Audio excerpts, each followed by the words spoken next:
Identification of the histology slide. Pancreas. Pancreas is a mixed gland. It has exocrine portion and endocrine portion.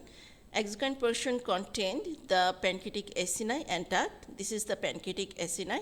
It is serous in nature, so the round nuclei is present at the center of the cell. This is the duct, and this is the stroma of the pancreas. This is the blood capillaries, and this is the endocrine portion of the pancreas, islets of Langerhans. Hormone secret from this islets of Langerhans directly goes to the blood capillary. This is the pancreatic acini, and this is the duct.